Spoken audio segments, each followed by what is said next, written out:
یہ سارے باتیں ہم کو یہ بتاتی ہیں کہ انہوں 3 نقاباں پہنے۔ یہ آج کے آدمی کی ایک تصویر ہے۔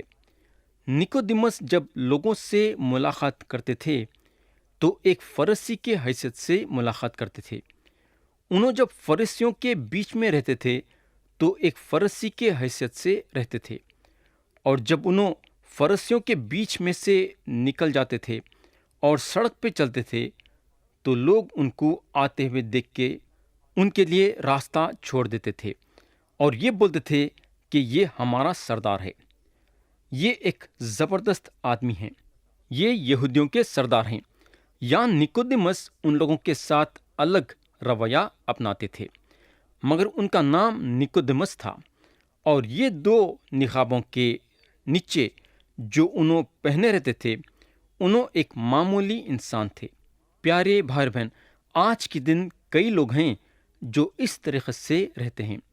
ایک آدمی جو بزنس مین ہے اور ایک دفتر کا پریزیڈنٹ ہے، صبح میں اپنے دفتر کو جاتا ہے، اور جو آدمی اس کے دفتر میں ہے اس سے بات کرتے ہیں اور اس کو مسٹر کہہ کے بلاتے ہیں اور اس کے آگے جھکتے ہیں، حالانکہ اس کے دفتر کے لوگاں یہ سوچتے ہیں کہ ان لوگاں اس کو جانتے ہیں، مگر اصلیت میں نہیں جانتے، اور انہیں اپنا دفتر چھوڑتا ہے اور وہ صبح اپنے کئی گراہکوں سے ملتا ہے، اور جب ان لوگاں اس کو پوچھتے ہیں کہ بزنس کیسا چل رہا ہے تو انہیں بولتا ہے میرا بزنس زبردست چل رہا ہے، اور دوپہر کے وقت کھانا کھانے کے لیے اپنے کلب کو جاتا ہے۔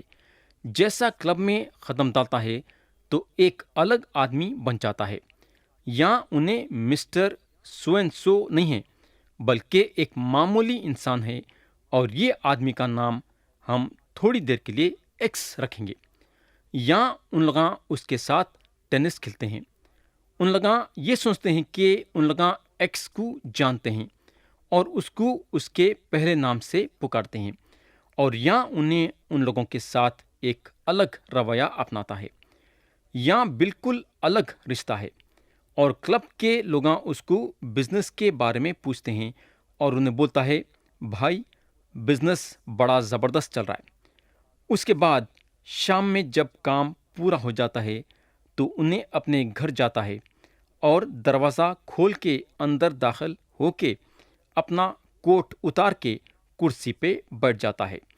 یا انہیں ایک الگ قسم کا آدمی ہے، اس کی بیوی اس کے پاس آتی ہے اور اس پہ نظر کرتی ہے، یعنی کہ دیکھتی ہے، مگر ایک مایوسی کے حالت میں، اور میرے بھائی یہاں اس کے دونوں نقاباں اتر گئے ہیں۔ انہیں اب بزنس مین نہیں ہیں جو دفتر کا پریزیڈنٹ ہے، نہ تو کلب والوں کا ساتھی ہے، یا بس انہیں ایک چھوٹا سا آدمی ہے جس کا نام ایکس ہے۔ اس کی بیوی اس کو پوچھنے کو لگتی ہے کیا بات ہے ایکس؟ تو یہ ایکس جواب دیتے ہیں بزنس ایک دم کپا ہے۔ تو میرے بھائی یہ آدمی کی حقیقت یہ ہے۔ اب ہم آیت 2 پڑھیں گے۔ اس نے رات کو یسوع کے پاس آ کر اس سے کہا، اے ربی، ہم جانتے ہیں کہ تو خدا کی طرف سے استاد ہو کر آیا ہے، کیونکہ جو معجزے تو دکھاتا ہے کوئی شخص نہیں دکھا سکتا جب تک خدا اس کے ساتھ نہ ہو۔ تو یہ آدمی نیکودیمس یسوع مسیح کے پاس آتے ہیں، وہ بھی ایک نقاب ڈال کے۔ انہوں بولتے ہیں ہم جانتے ہیں۔ اب سوال یہ ہے کہ ہم کا جو لفظ نیکودیمس نکالے وہ ہم کون ہیں؟ وہ ہم جو ہیں فرشیاں ہیں۔ تو یہاں انہوں ایک فرشی کی حیثیت سے آتے ہیں۔ انہوں جو ہیں اپنے منہ پہ فرشی کا نقاب ڈال کے ہیں، مگر خوبی یہ ہے کہ انہوں 2 منہ کے نہیں ہیں، بلکہ مسیح کے پاس اپنا دل کھول کے آتے ہیں۔ انہوں بولتے ہیں کہ ہم فرشیاں یہ بات یقین کرتے ہیں کہ آپ خدا کے طرف سے استاد بن کے آئے ہیں۔ میں جہاں تک سمجھتا ہوں کہ انہوں خدا کے بادشاہت کے بارے میں بات کرنے کے لیے آئے۔ فرشیاں جو ہے بادشاہت قائم کرنے کا سوچ رہے تھے اور چاہتے تھے کہ رومی سرکار کو اتار دینا، مگر ان کے پاس اور کوئی راستہ نہیں تھا۔ اور یہاں نکودیمس آتے ہیں جو مشہور ہیں، اور جہاں بھی انہوں جاتے ہیں بھیڑ کی بھیڑ ان کے پیچھے آتی ہے۔ تو یہاں نکودیمس آتے ہیں یہ مانتے ہوئے کہ یسوع مسیح خدا کے طرف سے استاد بن کے آئے ہیں۔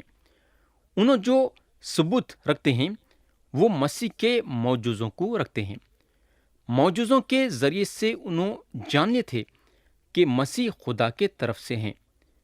پیارے بھائی اور بہن، ہم یہ غور کرنا ضروری ہے کہ کوئی بھی وہ زمانے میں مسیح کے معجزوں کا انکار نہیں کرا، نہ تو مسیح کے دوستاں نہ مسیح کے دشمناں مسیح کے معجزوں کا انکار کرے۔ آیت 3 میں لکھا ہوا ہے، یسوع نے جواب میں اس سے کہا، میں تجھ سے سچ سچ کہتا ہوں کہ جب تک کوئی نئے سرے سے پیدا نہ ہو وہ خدا کی بادشاہت کو دیکھ نہیں سکتا۔ پیارے بھائی بہن، یہ وجہ تھی جو انہوں آئے خدا کے بادشاہت کے بارے میں بات کرنے کے لیے۔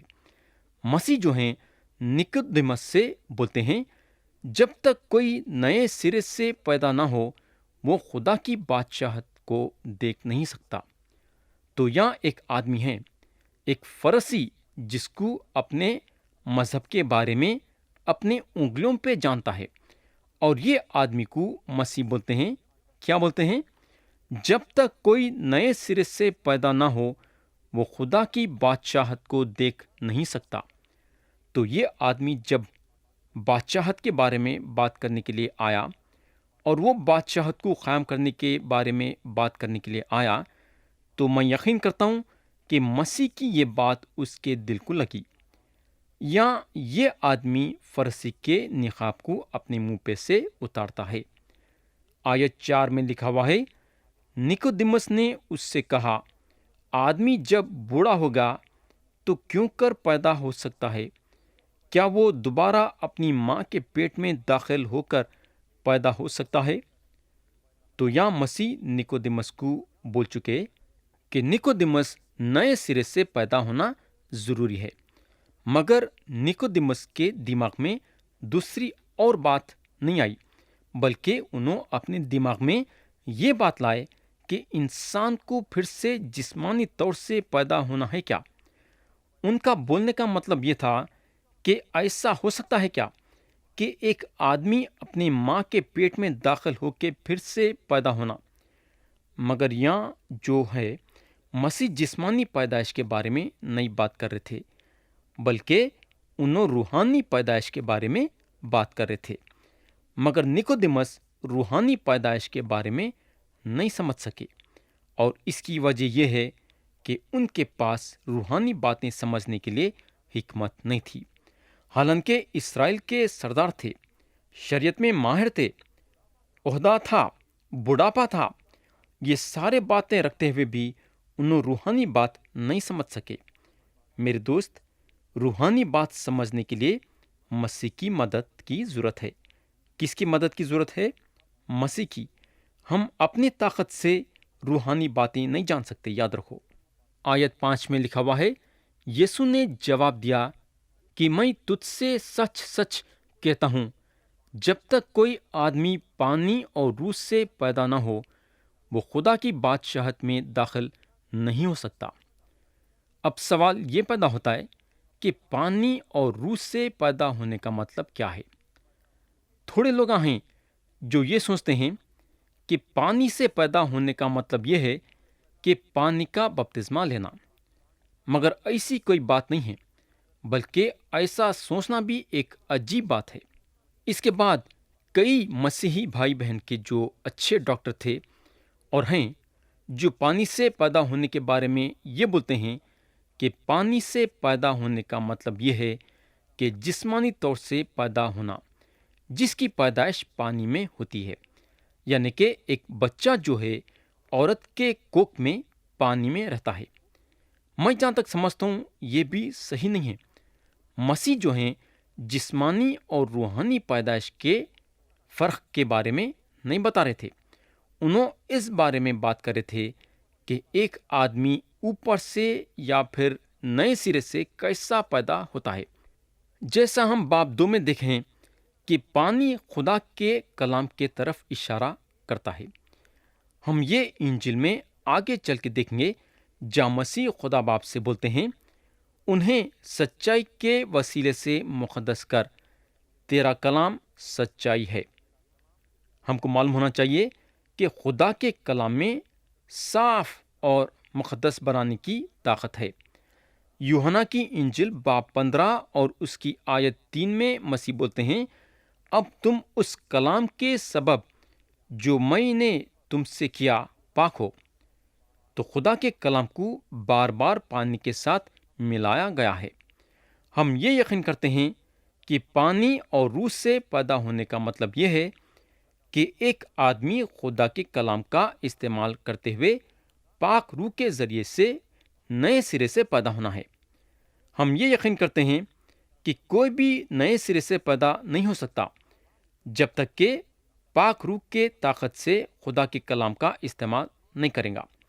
تو آج ایک آدمی اوپر سے پیدا ہوتا ہے پانی کا استعمال کر کے، جو کہ خدا کا کلام ہے، اور روح یعنی کہ پاک روح اس کے دل کو سچائی میں قائم کرتی ہے۔ اعمال کی کتاب میں 3 لوگوں کے زندگی میں جو بدلاؤ آیا وہ زبردست ہے۔ یہ تینوں کے بارے میں ہم کو دیا گیا ہے تاکہ ہم اس کو مثال کے طور پہ استعمال کر لیے ویسا۔ یہ 3 لوگ ہیں، حبشی کھوجا، کورنلیس اور پولس رسول۔ یہ تینوں آدمیوں کے زندگی میں خدا کا کلام روح کے طاقت سے استعمال کیا گیا۔ تو خدا کا جو طریقہ ہے کام کرنے کا، وہ طریقہ ہے کلام جس کا استعمال روح کرتا ہے۔ میرے کو پورا بھروسہ ہے کہ ہمارے خداوند کا یہ بولنا کہ ایک آدمی پانی اور روح سے پیدا ہونا خدا کے روح کے طرف اشارہ کرتا ہے، اور روح کلام کا استعمال کرتا ہے۔ اس کے بغیر نکودیمس خدا کے بادشاہت میں داخل نہیں ہو سکتے تھے۔ آیت 6 میں لکھا ہوا ہے، جو جسم سے پیدا ہوا ہے جسم ہے، اور جو روح سے پیدا ہوا ہے روح ہے۔ میرے دوست، خدا نہیں چاہتا ہے کہ جسم کو بدلے۔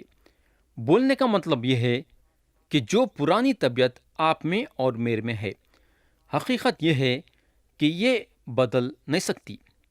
میرے دوست، حقیقت پہ ہم یقین کرنا ضروری ہے۔ خدا کا کلام اس کے بارے میں بہت کچھ بولتا ہے۔